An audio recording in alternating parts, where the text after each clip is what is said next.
tonight, this webinar is going to look at ways, it's a relatively new area to look at. We want to look at ways in which we can use evidence of the abuse of the companion animal or the threats to harm the animal as cogent and probative evidence of controlling or coercive behaviours. Now, when I was looking at controlling or coercive behaviours, I was really surprised that in the case law, there's no mention at all of that kind of factual strata. And that surprised me. It surprised me partly because the messages from research, particularly in the States that is coming out, is that there is a very, very strong link between animal abuse, domestic abuse, and child abuse. There's a really high correlation. And that really, I think, probably doesn't surprise us, because our companion animals, the animals we share our lives with, the cat, the dog, the rabbit, the guinea pig, we form really strong links with them. They become members of our family, and we make emotional bonds with them. We love them and they love us back.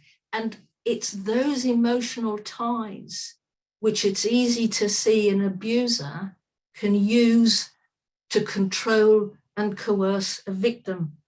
So that's what we're going to look at tonight. I'm delighted to say that I'm joined by Rachel Horman-Brown. She's head of the family law department at Watson Ramsbottom. She specialises in domestic abuse and in controlling or coercive behaviours. I'm also delighted to say I'm going to be joined by Dr. David Martin. He's on his way. He's a veterinary surgeon. His expertise is in identifying non-accidental injuries in animals. So the format for tonight is I'm going to talk about the law as it affects family lawyers. And Rachel is then going to talk about how we collect the evidence and how we ask the right questions of our clients as practitioners to collect that evidence.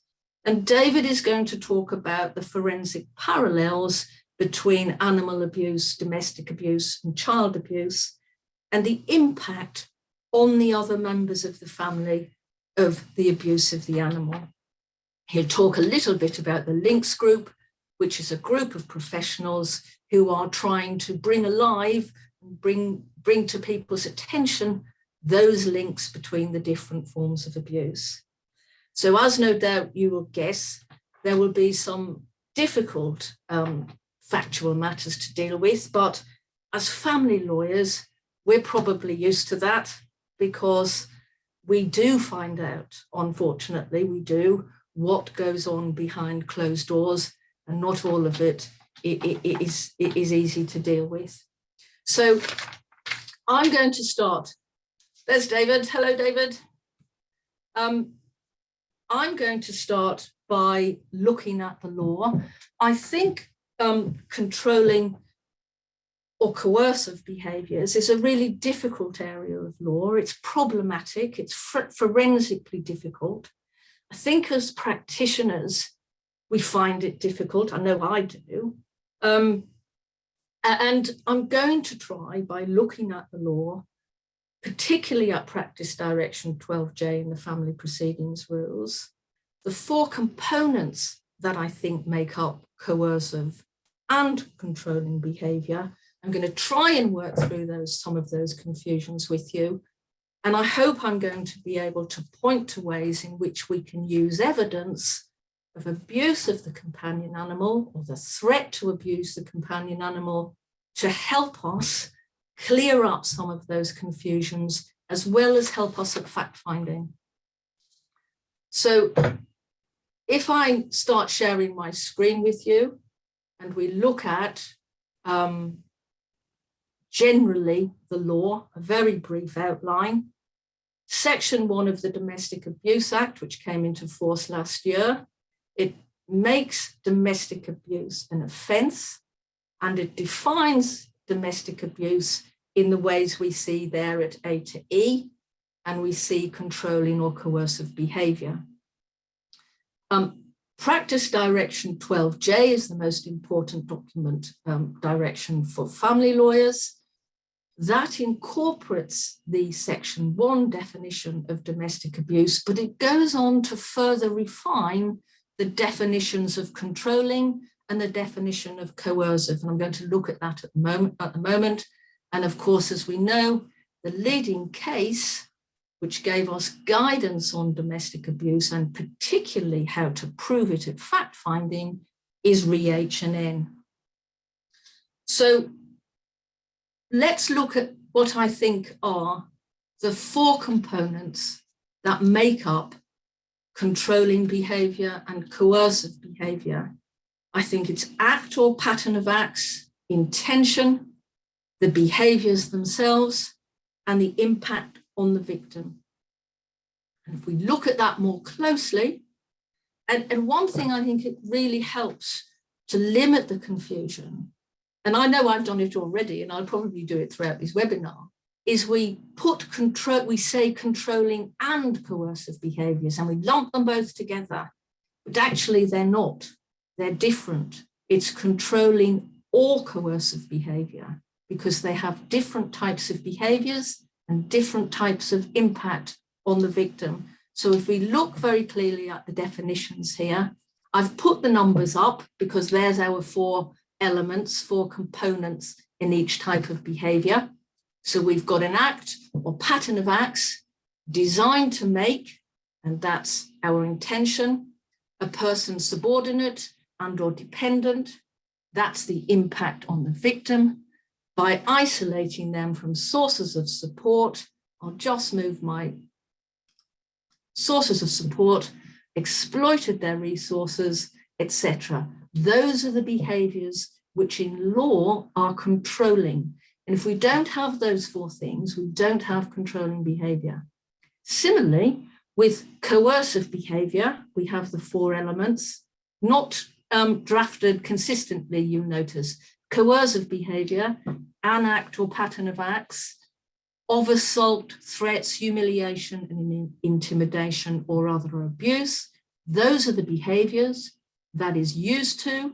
There's the element of intention, harm, punish, or frighten the victim. That's the impact on the victim.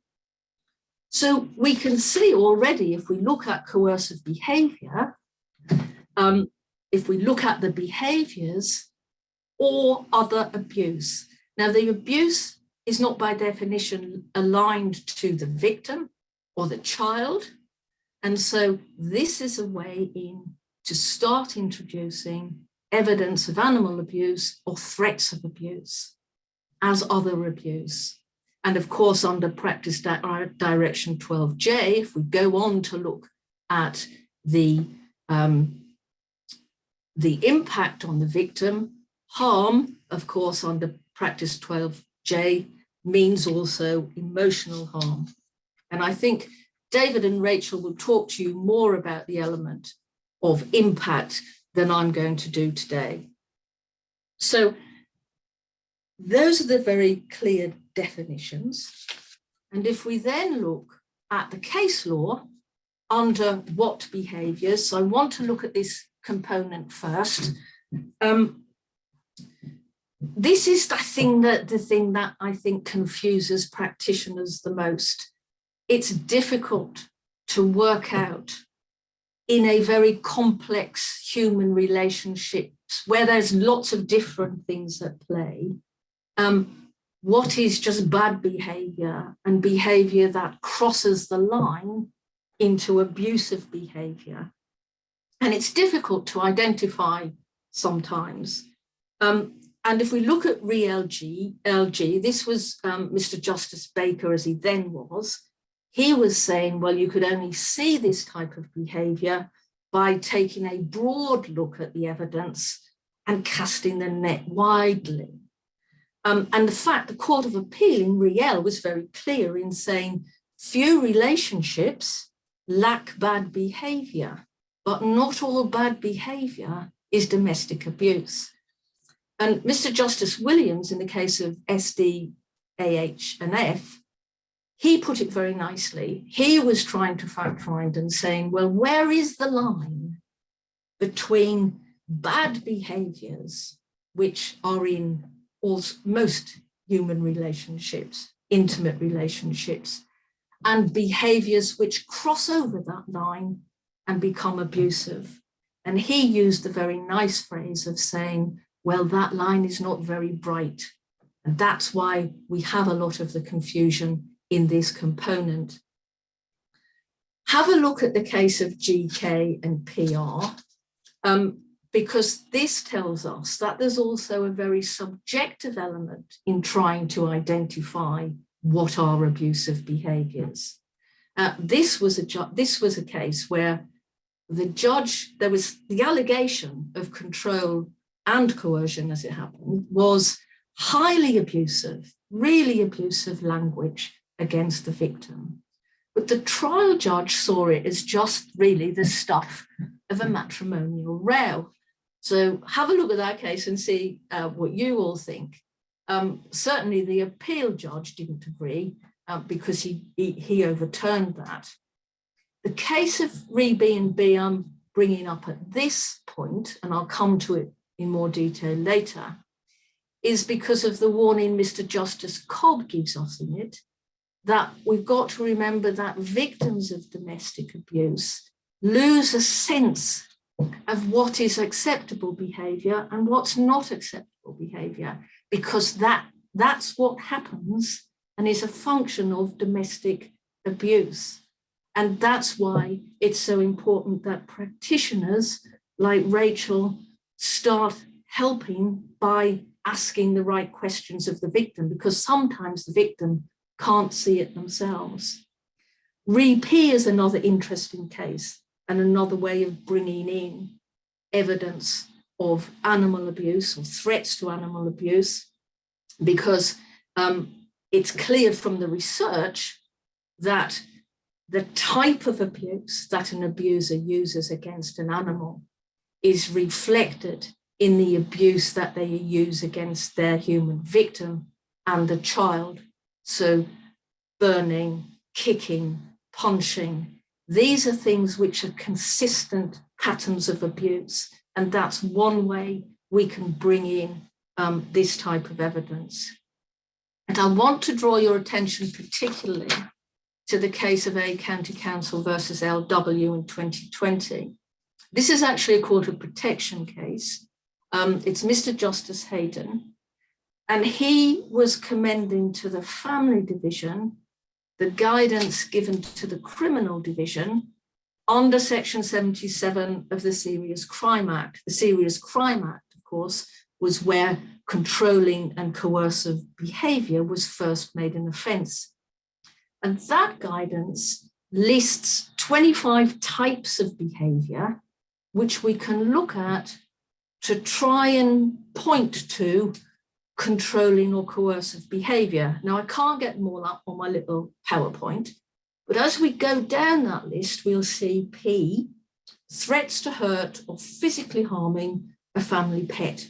So the criminal division used this evidence, and I'm hoping after tonight we can start using this evidence to help us improving coercive and controlling behaviours. And how does it help us in identifying this type of behaviour? Well, I think most forms of animal abuse or threats to an animal is very stark. It's very clear. There's no question normally over what side of Mr. Justice Poole's line that behaviour falls. And David will show us that it usually always falls on the wrong side and on the abusive side. And the other reason why I think it makes it really clear and obvious to see is because it's outside of that intimate relationship that we're looking at. It's over here. It's got nothing to do with what's going on between the two individuals. And that makes it stark and clear that this is abusive behaviour, which is used to control and coerce.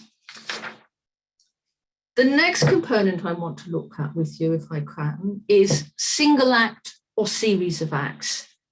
Well, in some ways, I'm not sure why this is a confusion, because we've seen in the definition, both in the Domestic Abuse Act, but also in PD 12J, that the definition is clear: an act, a single act, or series of acts. The reason I think it's become confused is the case law doesn't seem to do that. The case law only looks at patterns of acts when it's dealing with controlling or coercive behaviour. And if we look at F&M up on your screen now, again, Mr. Justice Hayden, saying very clearly, it requires logically and by definition more than a single act. But as I say, that's not how it's defined. Now, the case of Re-H&N, the leading case of Re-H&N, does it help in this, or in respect of this component? And I'm not sure it does. I'm just going to jump to the next slide, which looks at Re-H&N more clearly. Re-H&N assumed a pattern of behaviour if we were looking at controlling or coercive behaviours. And one of the big messages from Re-H&N, which I'm going to concentrate on the messages relevant for tonight, is if you are alleging either controlling or coercive behaviour or both, then that should be your main allegation that you seek to prove at fact-finding. And you do that probably by filing a short narrative statement rather than by using the sketch schedule where you list a series of incidents, because controlling or coercive behaviour is a pattern of behaviour. So I think it's confusing in two ways, because it introduces a separate type of incident which you can plead separately to controlling or coercive behaviour, which is a single very serious incident of domestic abuse, which you would put in a Scotch schedule. So for example, the example in Re-H&N, controlling or coercive behaviour, you'd look at through a statement. But if you've got an allegation of rape or physical abuse, you'd put it in a Scotch schedule as a standalone incident. And so I think that adds a different level of confusion to what we're looking at now, single act or series of acts. And after Re-H&N, Mr. Justice Poole, in a different case, FG and HI, he was still grappling with how to separate out of the pattern a single act, because we might then lose some very important evidence.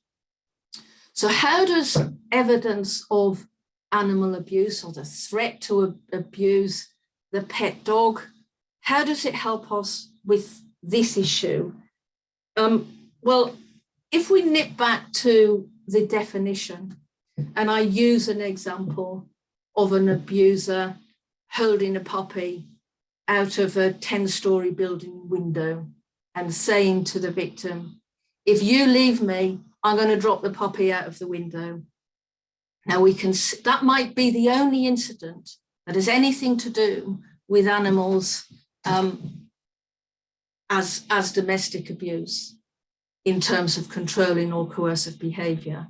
And you can see, if we look at controlling, how that single act designed to make, well, we've got the intention, subordinate and dependent, by isolating them and coming down the definition, depriving them of a method of escape and regulating their everyday life. So you leave me, you escape from me, I'm going to drop the puppy. And what the research tells us is that very many women, it's usually women, not always, don't leave an abusive relationship because they're frightened of what's going to happen to their beloved dog or cat, and because the refuges don't normally take them. And that is coming out very clearly in research from Refuges. And we also look that example I've just given you could also be an act of coercive behaviour, because it's a threat, it's used to harm, punish, or frighten. Well, the victim doesn't want to leave, frightened to leave because of what's going to happen to the dog.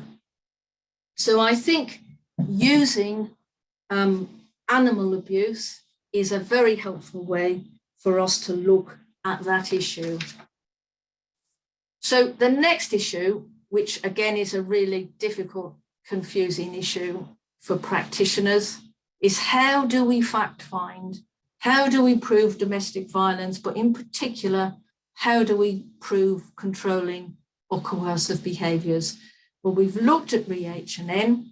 If it's control or coercion, that's your main allegation, and you prove it by looking at a narrative statement rather than a schedule. The Court of Appeal also said, however, it was hoping for new guidance about how to fact find in domestic abuse cases. And we've now got that from the President. It came out a couple of weeks ago. I'm going to look at that in a moment. But the case after REHN, the case we've looked at already, Re-B&B, Mr. Justice Cobb, what he did was he used clusters of evidence of different types of domestic abuse. So he had examples of physical abuse, examples of controlling through controlling the finances. He had evidence of emotional abuse.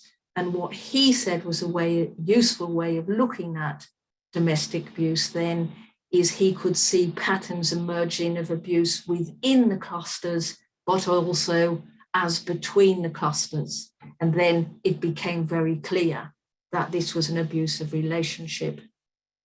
I've put in the case of K&K because that's the Court of Appeal, emphasising as REHN did, don't fact find unless it's absolutely necessary, unless it's going to help you to resolve the welfare issue for the child that is in the proceedings before you. I'm putting that in because we can see, I think, a rowing back from the Court of Appeal and in the guidance, having fact-finding hearings in domestic abuse at all. So here's the President's guidance. I've put it up. It looks complicated. We'll see how it works in practice. But what the President is saying here is he's combining REHN and Mr. Justice Cobb in B&B.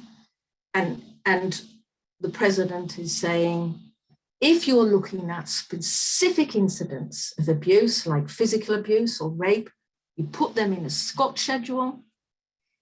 If you're looking at allegations that require a pattern and need a broad overview, like coercive and controlling behaviours, you can look at a statement. Or if you've got different types of abuse, you can use a hybrid of the two, something akin to the threshold document we have in public law proceedings. So as you know, in public law proceedings, we'll have a document at the outset which says the child was significantly harmed by physical abuse, and there'll be examples of physical abuse, emotional abuse, examples of emotional abuse, neglect, and examples of neglect.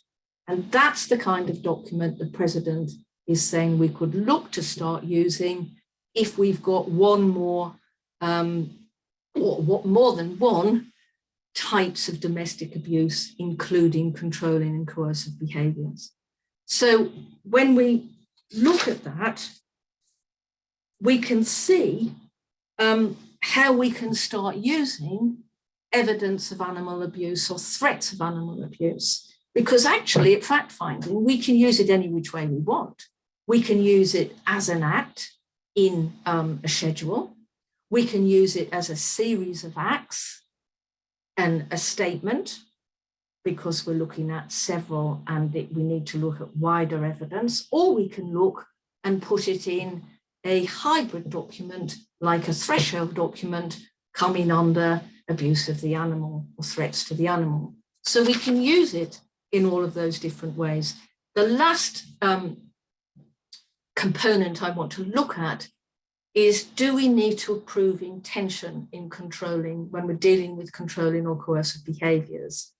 The case of GK and PR originally said you don't need to do that, and it relied on the case of Reed T. But Reed T was dealing with domestic abuse in terms of molestation. And the trial judge in GK then said, but actually, if you're looking at patterns of behaviour, then we're going to have to start looking at, is that behaviour deliberate?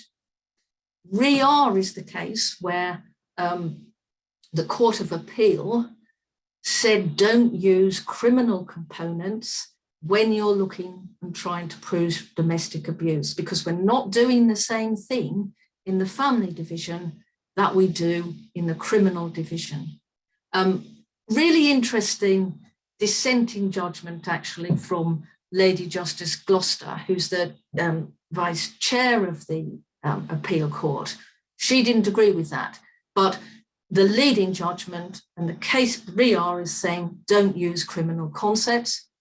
That is reiterated again in H versus N, but in H and N also was saying if you're looking at controlling or coercion, much will depend on the intention of the perpetrator and the impact on the victim. So we're back in with needing to prove intention. I've put in the case of REA, even though it's a county court judge, because it's His Honour Judge Dancy, and he was part and parcel of Mr. Justice Cobb's review of the practice PD 12J and produced the practice direction that we're using now. And he's very clear, if you're looking at controlling or coercive behaviour, you need to look at intention on behalf of the perpetrator. I know there's a counter argument among some practitioners who say, well, my clients don't get it. They don't see what they're doing. I'm not sure I agree with that, but that's because my personal view about domestic abuse is that at its core is control or coercion, and that's intentional. So just ending then with my conclusions, some of the ways I'm hoping we will be able as practitioners to start using this type of evidence, to start bringing it into our case law and the ways in which it's helpful. So when we do that, of course, we need to have the evidence gathered and collected. And so Rachel is now going to help us with how, as practitioners, we start asking the right questions and gathering the right evidence. So I'm over to you now, Rachel. Thank you, Marcia. I think that's a really useful summary of the law. And you've done all the hard work, so thank you very much for that. So if we look at ways in which we can best capture this so that we can use this evidence, hopefully, in our finding of fact hearings, I just want to go through a few ways in which I think are useful for us to be able to do that. I think that the abuse of animals or threats of abuse of animals is actually a really strong example of coercive control, and probably one of the most extreme types, in my opinion, which has the biggest impact on victims. That's my experience of speaking to victims about this stuff. That seems to be the thing that stays with them and that has really terrorised them and stopped them from leaving. So I think it is really important that we try and capture this. So one of the most important documents as a practitioner that we can be aware of and look out for is what's known as the DASH risk assessment. So we're going to come on to this in a little bit more detail. But basically, there are various agencies who will regularly use this risk assessment on victims of domestic abuse, such as the police, housing, social care, refuges, etc. all of them will carry out their own risk assessments. So there will often be more than one of these assessments, and they should be done fairly regularly because risk is not static. Risk will change from time to time. So there could end up being quite a few of these documents. One of the things to remember is that many of the practitioners who fill these documents in are not actually trained in relation to how best to fill these documents in and how best to speak to the victims and get the most out of their clients. So there is a big variation in the quality of them. And you can sometimes end up with risk assessments with more information in some and less in others. And in my view, that's often down to the skills of the person asking the questions. And if the victim feels that the person asking the questions doesn't have much time for them or has very little empathy, then they're probably not going to open up about, you know, what they see as the most embarrassing, darkest secrets that have happened in their life. It does. I always feel humbled when victims do open up about this stuff, and you do really have to work to actually get that from a victim. So I think that's worth bearing in mind when we look at this evidence. Police disclosure, which we're probably all used to reading, is an obvious place to start. However, again, it might not mention all of the incidents, because when the police come out to that particular incident where the victim called the police, they may not feel confident or safe or ready to disclose everything. So again, it's very much like a jigsaw piece where we're trying to put together little pieces of evidence from here or there, but there may well be hints within that police disclosure which may assist, such as something like the mother doesn't want to leave without taking the dog, or any focus of the victim in particular on a pet. She doesn't necessarily have to disclose what's been happening and why she's worried about that pet, but there may be hints within that you can pursue. The client's statement is obviously the key document within that, and that does need to detail not just the abuse, but also the impact of that abuse, as Marcia said. And I think that's really important, and it's something that the courts require, and we have to spend a lot of time on. So it's not just a list of he did this, he did that. We need to consider with the client how she felt, how did that affect her, how did that affect her behaviour going forward.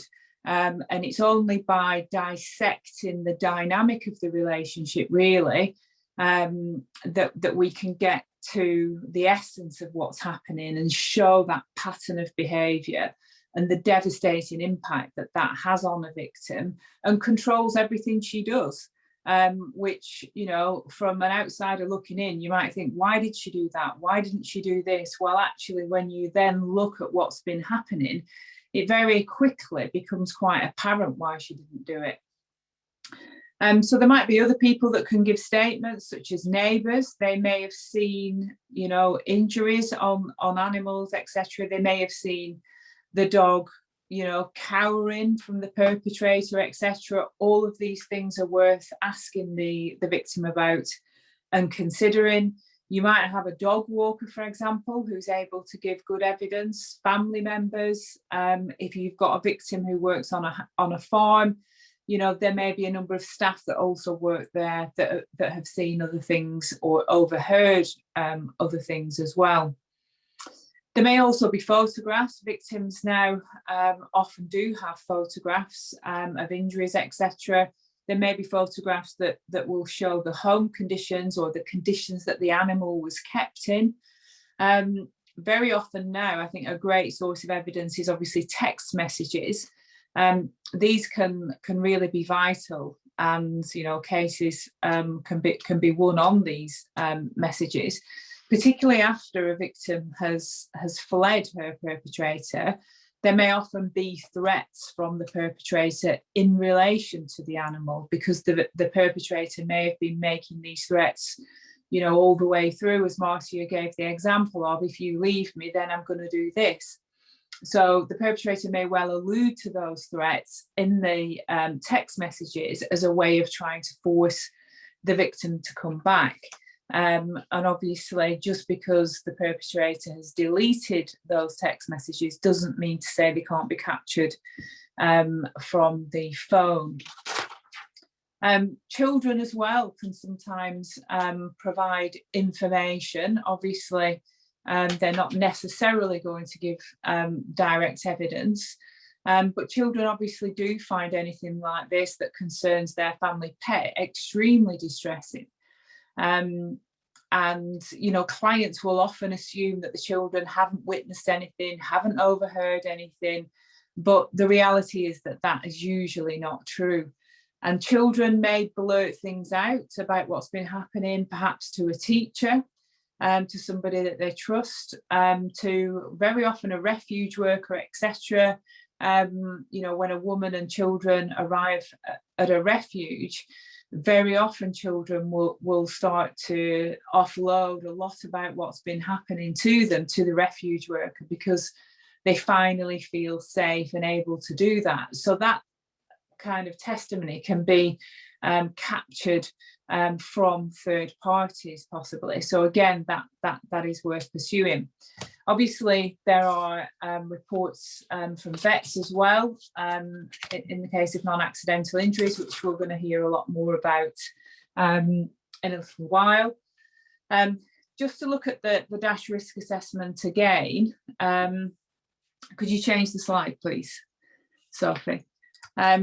So the DASH risk assessment is the domestic abuse, stalking and harassment risk assessment. And the aim of it obviously is to identify high risk cases, but also it's a great tool to actually start a conversation and get that information out from a client. And in my experience, it's invaluable for doing that. I actually give all of my staff a copy of that DASH risk assessment and get them to use it on their initial appointments with clients, because I think it's amazing to extract that information. And, you know, the one thing I've learned in the last 25 plus years dealing with domestic abuse is, if you don't ask the questions, the client will probably not tell you. They certainly won't tell you, you know, the sexual stuff, the stuff about the animals, possibly. Many victims don't think that this is relevant because it concerns an animal. They might be devastated about it, it's terrorized them, but they don't think anybody's interested. And actually, they may have been told that, for example, by the police. So it's really important that we use that DASH risk assessment and obtain copies of it. The DASH risk assessment contains 24 questions, 10 of which really are around coercive control type behaviours without actually using the words coercive control. Very few victims will come to you and talk about coercive control, but what they describe often is coercive control, and it's down to us to obviously put that together for them. So question 19 in relation to the DASH specifically asks whether the abuser has ever mistreated an animal or the family pet. And the reason, or the way that this DASH risk assessment was created was by looking at previous domestic abuse or domestic violence homicides, and looking at the patterns of behaviour and the things that were seen time and time again. And this is one of the factors which does suggest a high risk case. So it's something that we really need to take much more seriously. How can we use the evidence? Obviously, in the fact find, we've heard from Marcia, it's not enough to just show that something's happened. You've got to show the intent, which often in cases of animal abuse will be obvious. I think it's very difficult to pretend you didn't know that somebody would be distressed by what you're doing. And you need to show the impact on the victim and obviously the child. You need to show that that's a pattern of coercive and controlling behaviour. In my view, coercive control is the essence of domestic abuse. Domestic abuse is about a pattern to me. And, you know, I can't remember any cases particularly where there's only ever been one incident. There might only be one incident reported, but when you start asking the questions again and delving into the history of it, then lots more comes out. So it does take some time to do this, but we need to look at the context of the behaviour as well. I always give an example of one of my clients who was sent a brochure of the from the North Yorkshire Tourist Board through the post, and she was absolutely terrified about this. And you might think, well, what's wrong with that? But when I asked her about that, she said that her ex-partner had always told her that if she ever left, he would find her, hunt her down, he would murder her and bury her on the moors. So she knew when she got that envelope that he'd found her, he had her address, and she took it as a death threat. So again, I think it's really important in all aspects of abuse that we look at the context behind it. And perpetrators will target that which a victim holds most dear, and that will be different to different victims. Also remember that victims will feel a sense of shame often, perhaps for their perceived inability to protect their pet, perhaps that they were coerced into sex acts with the animal. And often that is videoed or photographed, and often perpetrators will then make threats to disclose those videos. And again, I think that's a really powerful tool to control the victim. And, you know, it's all credit to them when they still leave. You know, I was going to talk about some of the examples from the cases that I've dealt with, but I think I'm going to leave that to David, because we are running short on time. It's safe to say that, you know, I would say probably 2/3 of my cases involve animal abuse. And if you don't ask that question, they won't tell you. But really, we are talking about very often really very horrific incidents of animal abuse. And I think that if you can include those in your case, it really does do a good job of demonstrating coercive control. Okay, I'm going to hand you over to David now. Thank you for asking me to speak to you. We'll have a real quick gallop through it. But one of the things that comes out, why is that not advancing? One thing that comes out very clearly is that if you don't talk to your clients about this and ask them questions, you won't find things out like this. I'm hoping that my screen is sharing properly and that you can see the fish tank on it. If you can't, can someone let me know? And this abuse is very common. This abuse is happening in a lot of the cases that you're still dealing with. Where you think there is controlling and coercive behaviour, it's highly likely there is animal abuse going on. And it is going to be a really good way of you demonstrating that controlling and coercive behaviour to the court. Because there are lots of different types of animal abuse. And it's important that when you start talking to your clients, you have a basic understanding of what you're asking about. Because if you don't understand it, then you're not going to ask the right questions. And the DASH risk assessment is a great starting point, but it's only asked in very simple terms. And a lot of clients will be afraid to reveal what's been going on. They'll be embarrassed about it. They'll be concerned that they might lose access to their animals if they admit that someone has been abusing them. So the same sort of things you're probably seeing with them with regards to releasing information about what's happening to their children will apply to what's happening to their animals. Now, we'll all be obviously aware and think about physical abuse. It's the obvious situation, you know, the kicking, the punching, the throwing of the animal, the hitting on the head with a hammer, as happened to this poor little dog. That's the sort of stuff that you'll naturally think about when you think about abuse, animal abuse. It's the physical, but it goes much more widely than that. And we need to think about that and draw on that when we're talking to clients, when we're taking this information, dealing with them and getting those statements prepared. So sexual abuse of animals occurs. Sexual abuse of animals is really, really important because there is a massive correlation between sexual abuse of animals and paedophilia. So if you've got evidence of animal sexual abuse, then you need to be putting that in front of the court, and you need to explain to the court the links with that with child abuse, because that is going to be something really important for the court when they're considering the potential and the possibilities and protection of the children. We know that approximately 90% of people who are found to have animal sexual abuse videos or pictures on their mobile devices will also have images of child abuse.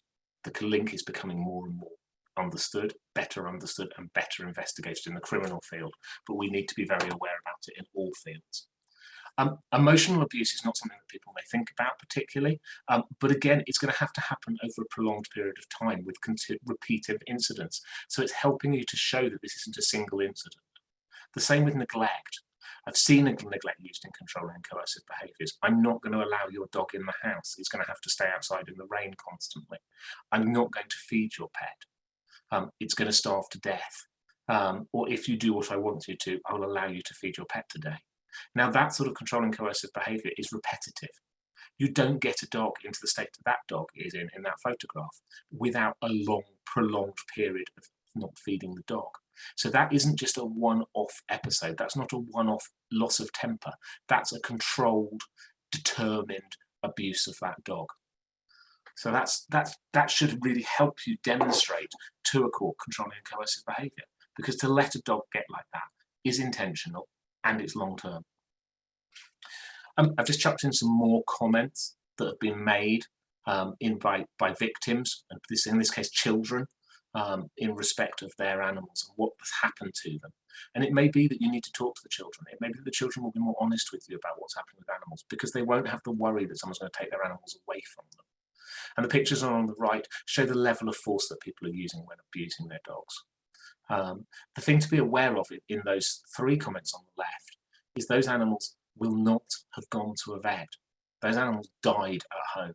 So you're going to have to ask these questions to the client. You can't rely on asking the client if you can have access to their vet records, because you're going to miss a huge amount of the information if you just try and rely on vet records and use that to help you forward. So how common is animal abuse? Unfortunately, it's really, really common. The latest survey, which has only just been completed and was published literally a couple of weeks ago, 107 cases of confirmed domestic violence were individually interviewed by an experienced domestic abuse and animal abuse expert. 88% of those cases in which there are animals in those houses, so of those 107 cases, all of them had animals in the house to start with, 88% of them had animal abuse conducted. That is an enormous percentage, and that's the first time we've managed to prove that it's such a high percentage. Similar US studies found 75%. So we know that these cases need to be asked. One of the questions you need to be asking is, have they only got pets, or have they got pets? And if they have, you need to be asking these questions. But you need to be going further on the dash risk assessment. You need to be asking them specific questions about physical abuse, about sexual abuse, about neglect. Really digging into those areas, because it may give you some really useful information to progress your case. And once again, watch out for the children, because it's really common where an animal is being abused that a child is going to be abused. And that's 60 times higher.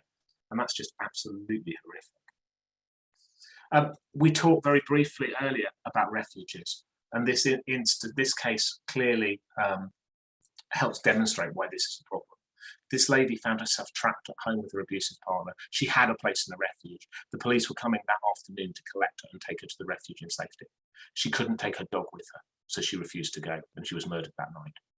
That's why we need to be aware of this. That's why the animals are so useful for controlling and coercive behaviour.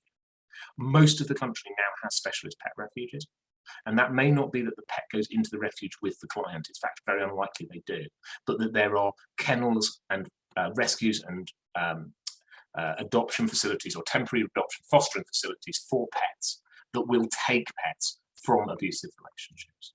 We'll look after them, but we'll also have the skills and the steps necessary to protect both the pet and the owner, to ensure that the abusive partner doesn't get to find out where the animal is or where the owner is. So we're very, very, very good about that. There are areas of the country that we're still missing. There's nothing in Northern Ireland. There's a great strip of the Midlands down to Dorset that has no pet refuges at the moment. We're hoping by the end of the year we'll have that area covered, but there are great big chunks where we don't. But the good news is, up until a couple of years ago, it was only London and Cornwall that had these specialist facilities. It is getting better. Be aware, as I said, hinted already, and sorry we're galloping through this at speed, 90% of abused pets don't go to a vet, but that means 10% of them have. That means there's veterinary records somewhere that will demonstrate what abuse was conducted. There's nothing going to tell your story better than a picture of X-ray of fractured bones in a pet, with a client saying that was caused by him kicking it. That was caused by him throwing it against the wall. That was caused by him by picking it up by its tail and swinging it down. We've got those images in our vet practices, but we may not realise how they've been caused. But if the client is going to tell you, and we can start joining those vet records in with the client account, then we've really got some powerful evidence for you. Be aware the two classic cases of why. Well, we're always asked, why would you take your pet to the vet, or your vet to the pet? One is control. That top answer, I took it to the vet, no one suspected it, and I got it mended, but I can break it again if you don't do what I want. Or the apology. I'm sorry for what I did. I'm sorry for how I acted. Look, I've taken your pet to the vet and I've got your pet fixed. It will never happen again. Well, until the next time it does. And we know that these are repetitive. We've got the veterinary histories to prove that. I haven't got the time to run through them with you tonight. There are plenty of examples of repetitive injury presentations to vets. Challenges you're going to face with this. Vets now do have training in non-accidental injury in animals and domestic violence supporting clients. They have got support structures for dealing with this. They can help you. But vets generally do not want to get involved in the legal process. They don't always consider themselves experts, and they will be fearful of GDPR. You will need to encourage them and support them. And you will need to give them really clear guidance as to what it is you need from them, because they won't know. They're not used to dealing with the legal processes. They're not used to writing statements and reports. You will have to get help for them. You will have to guide them. And a lot of them will not be prepared to stand up.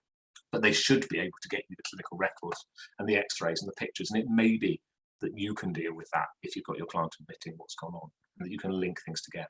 Otherwise, you're going to need to find specialist assistance. This is an example of why the veterinary profession needs to do something, why we all need to listen to this. This gentleman killed his 3-month-old son by throwing him down the stairs. But what happened before that was 3 months prior to this, he threw his, or 4 months prior to this, he threw his German Shepherd puppy down the stairs, the exact same set of stairs. The German Shepherd puppy ended up with the exact same set of injuries. The RSPCA realised this was a non-accidental injury, realised what was going on, realised that the perpetrator's partner was pregnant, warned social services that we had worries here, yet nothing happened. No one listened.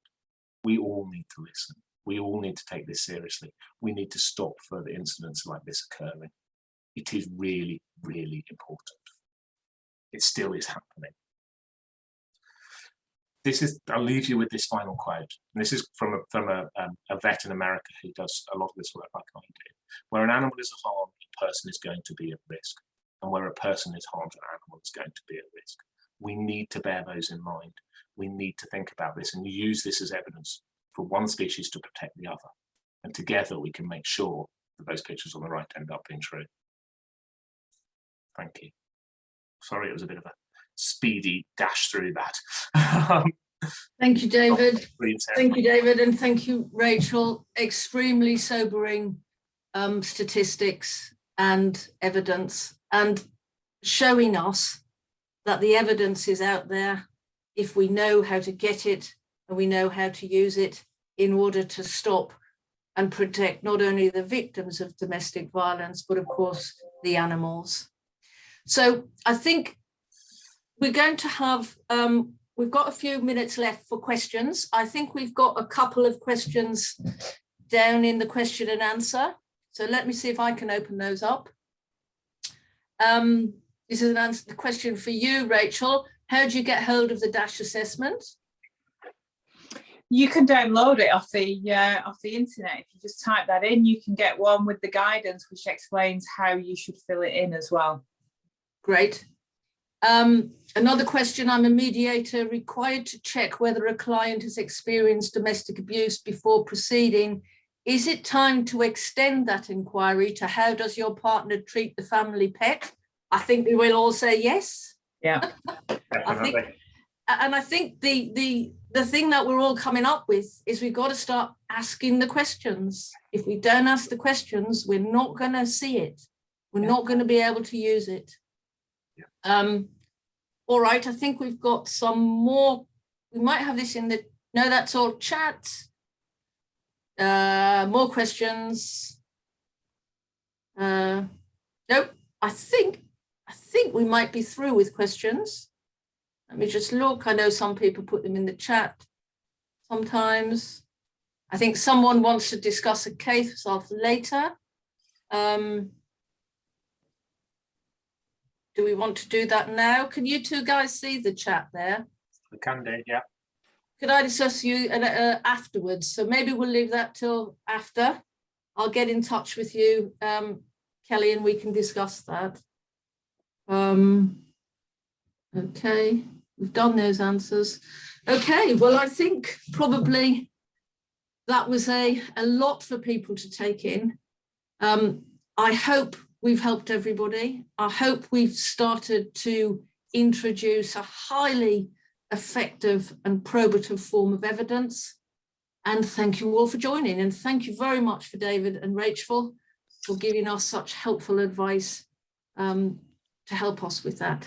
Thank you very much. I think we're all going to leave.